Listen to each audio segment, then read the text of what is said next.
Red Bull est 6 fois champion du monde constructeur, les amis. Ça y est, enfin, c'est arrivé. Et un premier titre de champion du monde a été attribué en attendant celui de Max Verstappen lors du Grand Prix du Qatar. On va y venir, puisque Max Verstappen peut devenir champion du monde pour la troisième fois de sa carrière du côté du Qatar.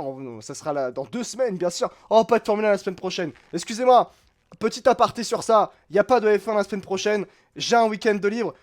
Je veux exprimer, s'il vous plaît, le fait que je suis heureux de parler de Formule 1. Là, vraiment, je vous le dis, je suis très heureux. Très heureux, il n'y a pas de F1. Là, la semaine prochaine, on va pouvoir se reposer, chiller, profiter de la vie. Là, franchement, non, c'est mon bonheur. Bravo à Max pour son titre de constructeur. Aussi également, Jérém. C'est vrai, effectivement, puisque semblerait-il quand même que Verstappen, là, quand même, ce qui est quand même fantastique quand même par rapport à cette histoire-là, c'est que il faut savoir que Verstappen, vous enlevez les points de Perez, seuls les points de Verstappen suffisent à Red Bull pour devenir champion du monde quand même, hein. Ah, c'est fou, bien évidemment, cette histoire, et on va en parler, bien sûr, ensemble, notamment par rapport à tout ça. On va pouvoir respirer, oui, on va enfin pouvoir respirer. Je vous cache pas que 24 week-ends de Grand Prix dans l'année, c'est 24 semaines de Grand Prix. Bon, les copains, je vous cache pas que sur 52 semaines, c'est peu, et même parfois 53, c'est parfois extrêmement compliqué, bien sûr. Bonsoir, salut Dromoustache, salut à ceux qui viennent d'arriver. Bien sûr, les amis, j'espère que vous allez bien, que vous êtes toujours bien réveillés. Bien sûr, les amis, après un Grand Prix qui a commencé quand même à 5h30 du matin pour nous, il y a du MotoGP le week-end prochain, tu vas te voir live. Non, non, non, Jérém, non, je dis non. Le MotoGP, ça ira, c'est ciao. Là, personne m'appelle. Le week-end prochain, personne m'appelle. Je vous jure que là, vraiment, personne m'appelle. 8 courses en 9 semaines. Oh non, ça va. Ça va aussi. Non. Il y a des limites à l'entendement quand même. J'ai pas utilisé le mot entendement depuis 82 et je l'aurais utilisé là maintenant. Ça veut dire la notion de l'urgence de la situation, entre guillemets. Est-ce que tu as parlé d'Alpine? Non, pas encore. On va y venir. De toute façon, le programme il est là. Le programme il est là, effectivement, de ce Grand Prix qui est juste là. Voilà. Bah, déjà, bonjour Pierre Gasly. Où est-ce qu'il est mon programme? Mon programme, j'ai dû le mettre par là. J'ai dû le mettre par là, effectivement, les amis. Déjà, je vais faire ça. Mon programme doit être un petit peu par là. Bah, il est là mon programme, qu'est-ce que je vous raconte? Il est là mon programme, excusez-moi. C'est le gros doigt de Pierre Gasly qui est dans le programme, notamment. Red Bull, encore plus dans l'histoire, effectivement, puisque Red Bull est pour la 6e fois de leur histoire champion du monde constructeur, effectivement, les amis. C'est énorme, bien sûr, pour une écurie qui, je vous rappelle, se nomme Red Bull. Red Bull, qu'est-ce que c'est? C'est des vendeurs de canettes. Et des vendeurs de canettes sont en train de donner la leçon, encore une fois, à des écuries comme Ferrari, des gros constructeurs automobiles comme Ferrari, Mercedes, McLaren, Alpine, bien sûr.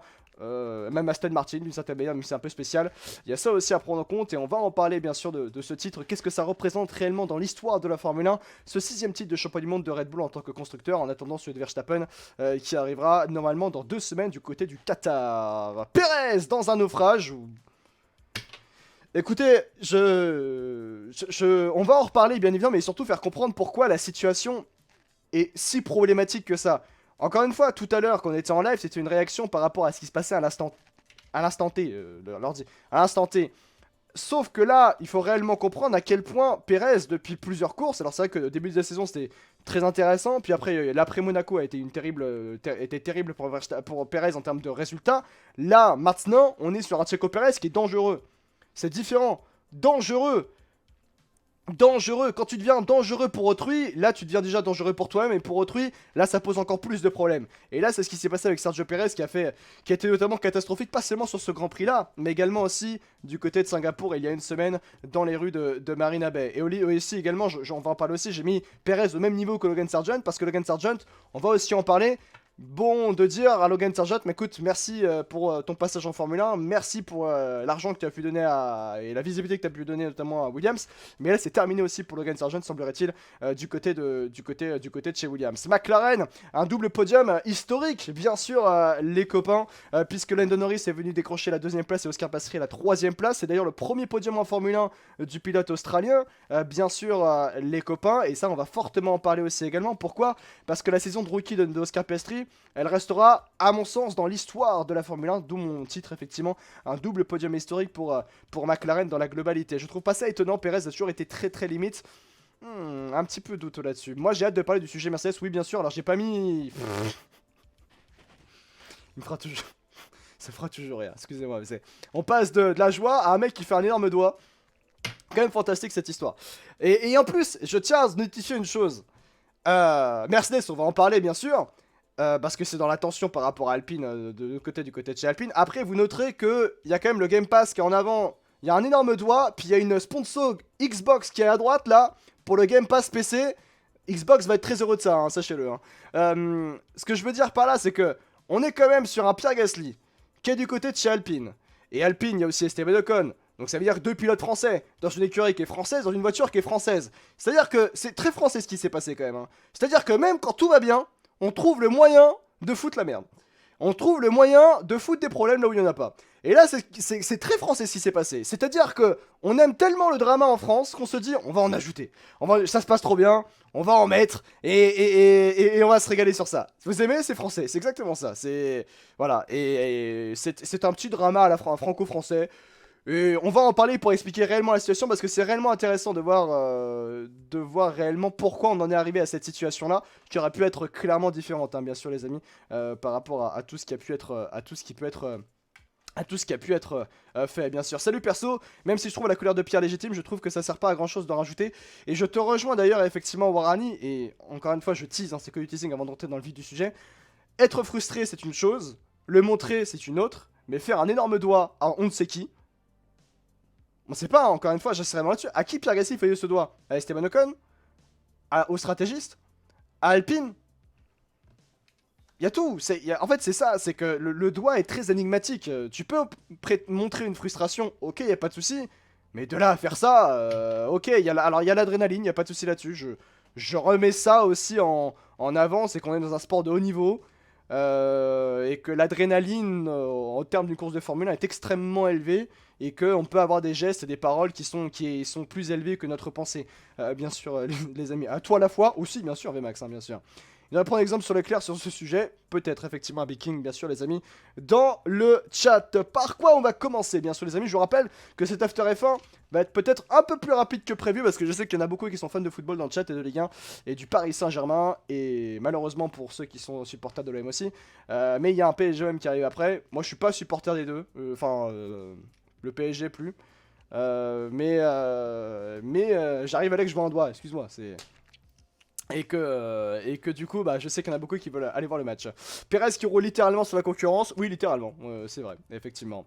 Est-ce que j'ai mon bail? Oui, j'ai mon bail qui est ici. Tout simplement, à savoir la photo de Christian Horner et de Jean-Max Verstappen, bien sûr. Et pour ce faire, les copains, on va faire monter Baby Choum, tiens, qui est là, Baby Choum qui est un peu plus en forme. Je pense que ce matin, il a un peu moins la voix du matin, mais il est toujours très heureux d'être là, bien sûr. Ouais, fatigué, mais toujours d'être là, bien sûr, bien sûr. On est tous fatigués, Ouais. Il a une bonne voix, Baby Choum a une bonne voix, là, ça va. Là, il a une très bonne voix. Ouais, bah attends, il est pas 5h30 non plus, là. Oui, voilà. Voilà, c'est un petit peu ça, c'est un petit peu ça. Change.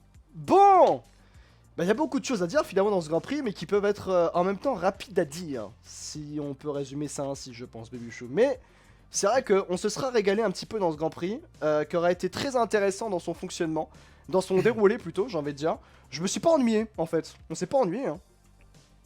Non, ouais, il y a des petites remontées, des batailles sympathiques. Ouais. Ça, là, il y a eu pire comme Grand Prix du Japon, ça c'est clair. Oui, notamment l'an dernier. Notamment dans le... L'an dernier, c'était vraiment catastrophique. Bon, bah oui, on va commencer par, j'ai envie de dire, ce qui est historique, réellement. C'est tout bonnement incroyable. Tout bonnement exceptionnel. Red Bull est champion du monde constructeur pour la 6ème fois de son histoire. Rendez-vous compte, Red Bull, considéré, encore une fois, factuellement parlant, comme une marque de canettes, qui est arrivée en Formule 1 en 2005, est aujourd'hui 6 fois champion du monde de Formule 1. C'est tout bonnement exceptionnel, grâce bien sûr à Max Verstappen. Christian Horner est 6 fois champion du monde de Formule 1. 6 fois champion du monde de Formule 1, Christian Horner. Max Verstappen a grandement bien sûr contribué à aller chercher ce titre de champion du monde. La collaboration Verstappen-Red Bull a grandement contribué à aller chercher ce titre de champion du monde. Perez aussi, factuellement parlant au niveau des points, mais bon, c'est un autre débat, ça aussi encore. Mais c'est que il y a la victoire au Grand Prix du Japon qui a été magistrale, Baby Choum de Verstappen, mais cette victoire au Japon reflète réellement Red Bull dans sa domination dans cette 2023 de Formule 1. Oui. Enfin. Bah non, mais enfin, je veux dire, ça fait 7 mois qu'on loue les louanges, qu'on est en manque de qualificatifs, tellement c'est easy pour eux, tellement ça marche bien, tellement ils sont forts. Bah, qu'au bout d'un moment, ouais, t'es champion du monde. Mais c'est-à-dire qu'on a même plus besoin de te complimenter, ce que tu veux. En fait, on le fait chaque week-end, qu'à un moment, même si la langue française est assez fournie en termes de mots, Oui. et à un moment, on n'a plus les mots pour décrire aussi ce qui se passe actuellement. Ouais. Et encore, la saison n'est pas finie, donc il y a, là, ça peut aller au bout, ça peut battre le record de points, et ça peut battre aussi déjà le record de victoire de Sébastien Vettel Oui. pour Max Verstappen. Enfin, je veux dire, voilà, donc il y a un moment, oui, c'est juste incroyable en fait ce qu'ils viennent de réaliser cette saison. Ouais, c'est juste incroyable. Verstappen, toujours leader au championnat du monde constructeur. Il y a aussi ce fait-là, et on va y venir. Moi, moi ce qui vient de se passer aujourd'hui, ce qui s'est révélé aujourd'hui, ce qui s'est passé aujourd'hui, ça me rappelle surtout les propos d'un certain Toto Wolff, qui disait que les victoires, justement, consécutives de Max Verstappen, c'était seulement pour les livres d'histoire. On avait déjà répondu à ça en disant que pour moi c'était pas normal de dire ça, et c'était même, j'ai même envie de dire ça, même une aberration d'oser dire ça de personnes qui ont excellemment travaillé pour écrire l'histoire de la Formule 1. C'est juste que aujourd'hui, à mon sens, il faut s'estimer chanceux de vivre dans l'ère où Red Bull domine. Parce que ce que l'on est en train de voir, c'est tout bonnement exceptionnel et surtout monumental. Dans le sens où Red Bull est la preuve que ce qu'on est... C'est juste que aujourd'hui, par Red Bull, on voit l'une des plus grandes collaborations de l'histoire de la Formule 1. Ce titre constructeur de Red Bull est justement la mise en valeur parfaite de ce qu'est la perfection en termes de collaboration. Baby Chum le disait extrêmement bien, dans les précédents lives et même dès le début de la saison, c'est que Max Verstappen est l'une des pièces de la voiture. Il complète la voiture. C'est très rare dans l'histoire de la Formule 1 de voir un pilote qui complète une voiture. Et qu'une voiture vient compléter le talent d'un pilote.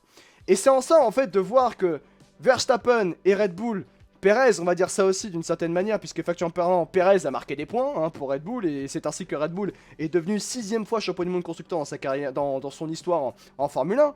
Mais c'est juste de dire que, ok, là on vit dans une ère où on voit l'exceptionnel. On voit le talent, et on voit à quel point le travail et l'intelligence sont récompensés.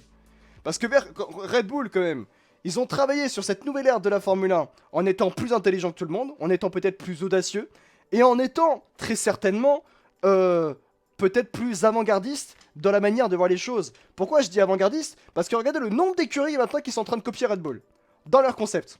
À commencer par Aston Martin, tiens justement. Ferrari prend des exemples maintenant sur Red Bull. Mercedes prend des exemples sur Red Bull. McLaren prend des exemples sur Red Bull. C'est ça aussi, il faut probablement prendre ça en compte. Et c'est pour ça que je n'aime pas quand, j'apprécie pas du moins quand certains disent oui c'est embêtant, Verstappen gagne tout le temps. Mais c'est de la faute de Verstappen, c'est de la faute de Red Bull. Si personne ne les concurrence, non, c'est grâce à eux c'est grâce à Red Bull eux-mêmes et à Adrian Newey bien sûr qui a été plus intelligent, notamment dans la création de cette ère au niveau de l'effet de sol justement, d'avoir aujourd'hui cette écurie là qui a le mieux travaillé et qui règne aujourd'hui sur la Formule 1. Et il y a une part aussi de faire une comparaison par rapport à Lewis Hamilton ou même Red Bull avec Sébastien Vettel. C'est de là de voir clairement que là, il n'y a aucune contestation possible. Il y a zéro contestation possible. Et il faut réellement pas sous-estimer, à mon sens, aujourd'hui, ce qu'on est en train de vivre. On ne faut pas sous-estimer le travail qu'a fourni Red Bull. C'est pas de la faute de Red Bull si les autres, ils ont mal travaillé. Ah c'est non, ça, bah, en bien fait. sûr. De toute façon, le problème le plus dur dans ce qui est en train de vivre Red Bull actuellement, c'est pas d'être devant, c'est de le rester. Ouais. C'est de le rester le plus longtemps possible pour justement gagner. Toutes les écuries, tous les pilotes sont en Formule 1 pour gagner. Certes, c'est une saison historique qui pète beaucoup de records, mais oui, évidemment que ça va jouer sur le suspense en course, Ouais. sur ce que voilà, Verstappen et Red Bull nous proposent. Ils gagnent absolument tout, et oui, globalement, si tu regardes que le vainqueur, ouais, tu dois bien te faire chier. Oui, bien sûr. Mais cette année, voilà, on entendait beaucoup justement ce raisonnement de se dire putain, s'il n'y avait pas Red Bull cette saison là. C'est naturel de penser ça, tu vois. C'est même naturel de dire oh, si on n'avait pas eu Red Bull, quand on a vu le Grand Prix de Singapour, on était en train de se dire ah, ça aurait été exceptionnel. Mais encore une fois, moi j'insiste réellement sur ce point. C'est pas de la faute de Red Bull si les autres ils ont mal travaillé. Et il y en a beaucoup qui l'oublient, il y en a beaucoup qui disent oui mais Red Bull ils sont tout le temps devant. Oui mais et Mercedes ils sont où? Ils ont fait quoi? Ferrari ils ont fait quoi? McLaren ils ont fait quoi aussi? Mais le problème, L'avantage pour Red Bull aussi, c'est que justement sur une réglementation comme celle-ci, ils avaient les bonnes personnes au bon moment. Ouais. Et donc du coup, forcément, tu arrives avec une facilité de compréhension de ce règlement, de conception de voiture, Bien qui sûr. fait que tu ponds une machine imbattable, Ouais. littéralement imbattable, conduit par un pilote en plus qui est juste stratosphérique. Bah forcément, le cocktail, il est inarrêtable et imbattable. Et oui, comme le dit Break Magic, c'est que, comme je le disais juste avant, c'est que c'est tellement dur de rester au top qu'on l'a bien vu qu'un moindre petit problème, mais c'était pareil à l'époque de Mercedes et à l'époque de Ferrari, Ouais. quand tu te foires sur un truc, bah t'es nulle part. Ouais. Elles sont tellement en fait pointilleuses, c'est qu'elles sont ultra rapides, mais elles peuvent être tellement pointilleuses au niveau réglage que tu te foires un petit peu à côté, c'est terminé, ta voiture c'est plus du tout la même, et là tu finis avec une course à Singapour plus en difficulté. Ouais. Mais ça n'enlève rien en fait à la domination globale sur une saison complète, quoi. C'est juste stratosphérique. Ouais. Et Vemax qui contredit un peu ce que j'ai dit, il a bien raison, notamment on peut ouvrir le débat. J'irai tout de même pas jusqu'à dire que les autres ont mal travaillé, mais eux ont fait un travail exceptionnel. Oui, c'est ça en fait. C'est que Alors, c'est un peu un mix des deux. C'est pour moi, ils ont fait un travail tellement ouf et tellement exceptionnel qui se vérifie d'ailleurs par le tour. Il y a Naofel qui en parle dans le chat en disant que le on-board de la pole de Max Verstappen, le on-board de la pole de Max Verstappen prouve à quel point Red Bull et Verstappen, la collaboration est immense et que la voiture est exceptionnelle entre les mains de Verstappen. bien sûr. Et c'est ça où ça prouve la chose. Mais j'irais même aussi dans l'autre sens, quand vous regardez justement les autres écuries, regardez Ferrari. Ferrari aujourd'hui se cherche toujours. Se cherche perpétuellement. Et même pour vous dire que l'année prochaine, donc dans une année plus 2 dans la nouvelle réglementation, dans une année plus 2, Ferrari va changer de concept l'année prochaine. Mercedes a changé de concept cette année. Et se cherche toujours pour l'année prochaine. McLaren, c'est maintenant ça va mieux. Bon, on va mettre McLaren de côté. Alpine, passons. Qui en a d'autres? Aston Martin, le projet est en train de naître. Pour moi, oui, les autres sont toujours en train de se chercher. Parce que c'est des, oui, c'est parce que c'est des périodes aussi différentes dans chaque écurie. Oui, oui. Voilà, on a vu que chez Mercedes, bah oui, il y a eu la nouvelle réglementation, il y a eu aussi cette fameuse saison 2021 où on s'est dit, bah voilà, on va faire une approche différente pour vivement ce nouveau règlement, apporter quelque chose qui n'avait jamais été fait avant, se démarquer des autres. Bah, ça a été une prise de risque qui forcément n'a pas marché. Donc oui, tu prends du retard sur le développement de ta voiture. Ouais. Maintenant, de là à dire que je caricature, mais qu'ils ont fait de la merde. Non, en fait, globalement, tu fais pas de la merde dans F1, c'est juste que tu t'es trompé quelque part. Et tu passes pas de 8 fois champion du monde constructeur à le néant complet Ouais. pendant X années. Ils essayent, tu vois, de cravacher pour remonter la pente. Ferrari, eux, c'était voilà une écurie en ruine et qu'il faut maintenant rebâtir pierre par pierre. Ouais. McLaren, bon, eux, c'est un coup de génie dans cette saison, on comprend pas trop comment qui se passe. Oui, bien sûr. Mais Red Bull, finalement, c'est stable depuis des années et des années. Donc c'est beaucoup plus facile de travailler dans cette écurie quand la synergie est la même depuis X saisons. Et donc quand ça marche, bah forcément, c'est beaucoup plus simple après de continuer derrière. T'as pas besoin de reconstruire tous les 3-4 ans quelque chose en fait au sein de Red Bull. Ouais. Il y a Thibaut dans le chat qui dit un truc intéressant. J'ai le sentiment depuis un moment que Verstappen a une carrière plus aboutie que Alonso en F1 uniquement, bien sûr. J'ai tendance à le rejoindre, tu vois. En 2024 risque d'être encore plus dominant pour eux parce que, à part peut-être McLaren, quasi toutes les autres vont recommencer depuis zéro. Bah, sache que c'est l'un des points en plus de live là où je voulais aller en venir. C'est-à-dire que quand on regarde la victoire de Verstappen aujourd'hui, quand on regarde le week-end de Verstappen dans la globalité d'ailleurs, hein, parce que c'est la pole de 6 dixièmes, je pense qu'elle est encore en train de traverser la gorge de beaucoup de monde à l'heure actuelle, qui est absolument écœurante de domination. C'est là où tu dis pour l'année prochaine, mon dieu. Pour moi, ça remet. Là, ce qui s'est passé aujourd'hui, ça remet. Enfin, ce week-end, ça remet tout en question pour moi l'année prochaine. Hein. Parce que là, on a quand même une domination. Ce que je veux dire, réellement, c'est que rendez-vous compte, 6 dixièmes, qu'est-ce que c'est hein 6 dixièmes, c'est beaucoup en Formule 1. Hein. Pour aller rattraper 6 dixièmes sur une écurie qui va même d'ailleurs continuer à évoluer. Oui, bon courage, en fait, ce qui est surtout écœurant, tu vois, dans cette saison-là, et ce qui a peut-être à venir pour l'année prochaine, c'est que ils ont tellement construit quelque chose d'imbattable à la régulière, voilà, c'est ça, ouais. que ils ont pas besoin de la développer tant que ça. Ouais. Et que donc, même s'ils avaient été pénalisés par une réduction de temps de soufflerie et de CFD, même s'ils ont moins de temps, ils vont limite dédier 90%, voire plus, de ce temps-là pour 2024. En fait. Donc, ce qui fait que ils vont garder un certain matelas. Ouais. Ce sera peut-être un peu moins violent, mais ils auront quand même cet avantage parce qu'ils auront cette compréhension et ils n'ont pas à cravacher justement pour rattraper une autre écurie vu que ce sont eux qui sont en tête. Ouais. Donc eux, ils auront juste à optimiser ce concept qui est déjà très très abouti Ouais. pour pouvoir rester devant. Et là-dessus, c'est un avantage de malade. Badinus, on va y venir, ne t'inquiète pas, bien sûr, ça aussi c'est un point que je voulais aborder, entre guillemets. Les favoris pour 2024, c'est Red Bull et pour 2025 aussi, hein. Je maintiens ça aussi. Red Bull met 45 secondes à Fefe, 50 secondes à Mercedes, Ferrari et Mercedes repartent de 0 aussi l'an prochain. Et d'ailleurs, Lewis Hamilton a fait des petites déclats qu'on va aller voir juste après, qui sont fortement intéressantes d'ailleurs sur l'avenir. J'attends plus McLaren comme concurrent l'année prochaine, les temps en soufflerie de la P7, le concept qui est très bon et les infrastructures couplées aux têtes pensantes, ça peut être très intéressant comme le dit Zatretix dans le chat. Sachant que Red Bull développe déjà la voiture pour 2024 où ils ont arrêté très tôt. Ils ont arrêté très tôt aussi. Hein. Donc c'est ça aussi qui peut être un peu plus terrifiant. Je pense que si McLaren fait pas P15 et P17 à Bahreïn, ils peuvent être outsiders l'an prochain. Oui, mais ça c'est un fait je pense aussi. Hein. Ça pour moi McLaren l'année prochaine, et encore une fois on va y venir aussi après, il y a une révélation par rapport à la situation qui est très intéressante. Et encore une fois, Emile Zola a dit j'accuse, moi je m'excuse. Hein. Par rapport à ce que je dis sur McLaren au début de l'année. Hein. Tout le monde peut le dire. Hein, bah non, mais pas, hein. c'est même pas ça. C'est qu'il y a un moment, on arrive fin de Bahreïn. Si je te disais à ce moment-là, ah bah oui. ouais, alors à Silverstone, ils vont faire leur podium et ça va continuer comme ça jusqu'à la fin de la saison. Je pense que tout le monde se serait foutu de ma gueule, tu vois. Oui. Donc, le seul qui a cru, c'était Mika Hakkinen d'ailleurs, hein, faut le dire. Mika Hakkinen était le premier à dire attendez de voir. Attendez de voir, vous allez voir. Donc Donoris, you are coming for Red Bull, oui. Mais ça fait 2 ans que que McLaren fait rien à Bahreïn et toute l'année elle remonte en 2022, c'est un peu pareil. Ouais, mais là c'est plus de remonter, là c'est. Voilà, là c'est tu montes les Alpes et puis après tu montes l'Himalaya hein, et tranquillement. Hein. Après vu que tout le monde copie Red Bull, tu peux pas les battre si tu fais que suivre un concept, tu auras forcément du retard. Oui, je suis d'accord avec ça. Ah bah bien sûr. J'ai pas respecté Stella en début de saison et je m'excuse pour ça. Et bien tu as bien raison, mais on parlera bien sûr de Red Bull juste après.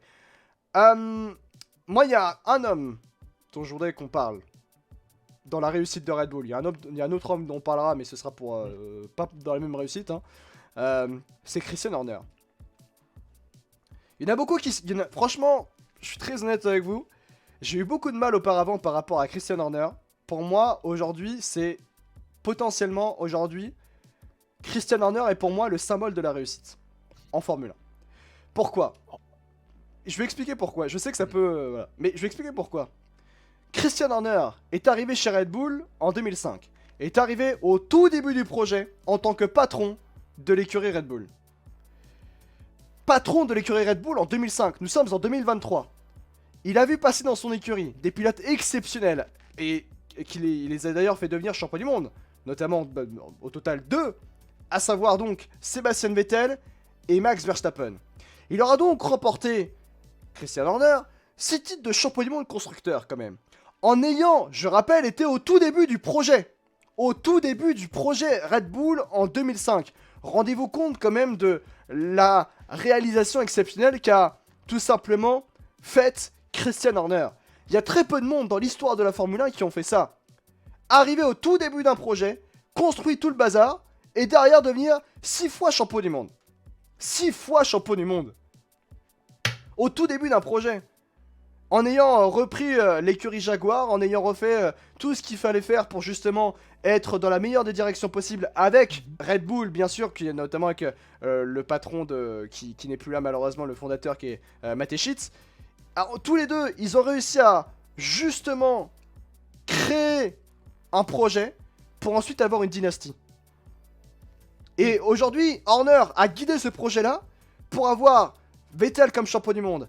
Et également aussi, bien sûr, Max Verstappen comme champion du monde. Et là, on a aujourd'hui Christian Horner avec Red Bull, 6 fois champion du monde constructeur. Je sais pas si on se rend compte réellement, ou peut-être on sous-estime, à quel point Christian Horner est l'un des meilleurs patrons de l'histoire de la Formule 1. Et encore, il est dans le top 5 et il est pas 5ème, hein, personnellement.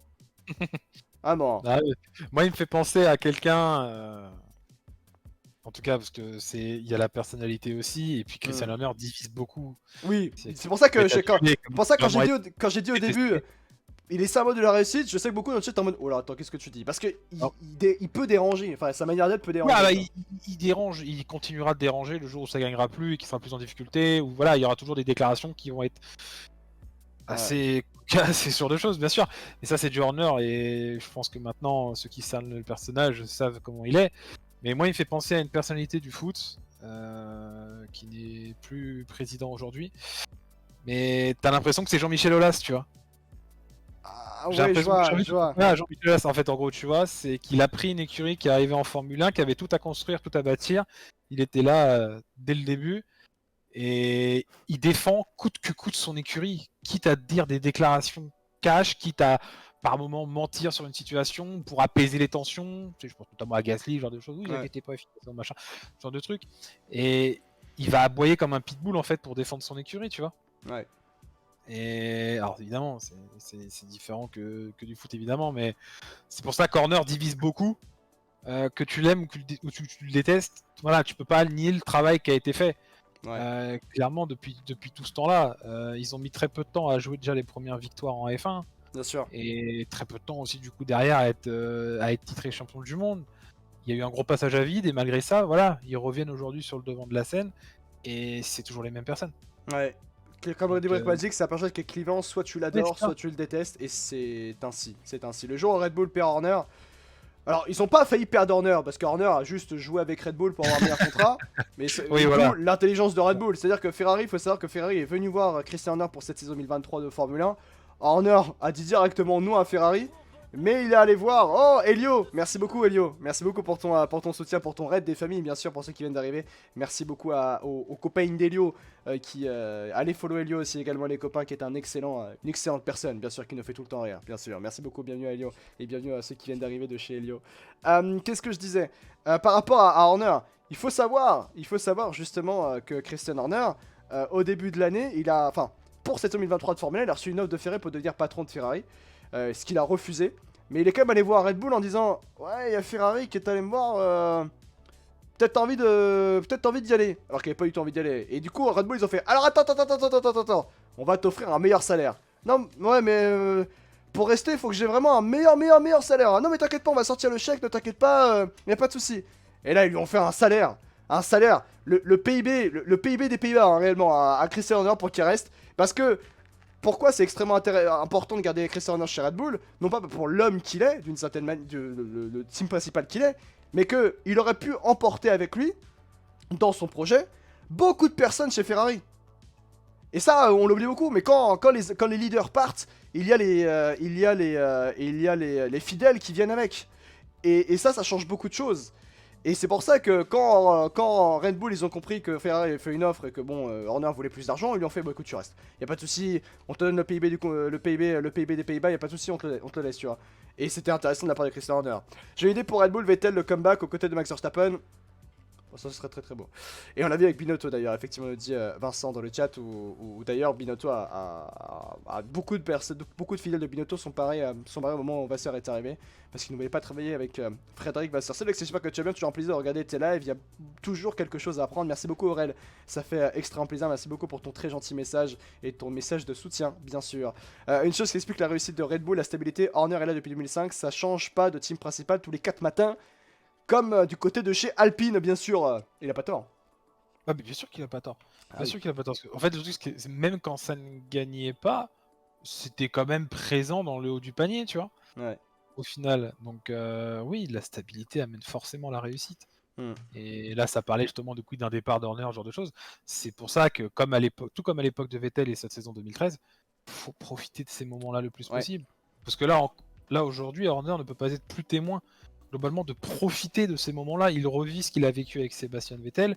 Il sait à quel point c'était jouissif et que tu laissais une empreinte indélébile dans le monde de la F1. Que voilà, le fait qu'il est en train de reproduire ça, il va tout faire pour que justement ça perdure le plus possible. Ouais. C'est vrai, effectivement. Et c'est peut-être ainsi que Red Bull et Christian Horner sont devenus pour la 6ème fois champion du monde constructeur, grâce à une grande aide, bien sûr, de Max Verstappen. Bon, est-ce que Sergio Perez aussi a aidé? Oui, au début de saison, il a aidé. Voilà, on va dire ça comme ça. On va dire qu'il a aidé au début de saison. Bon, C'est ça. maintenant, on va voir comment les choses vont évoluer pour Christian Horner, Max Verstappen et surtout pour Sergio Perez.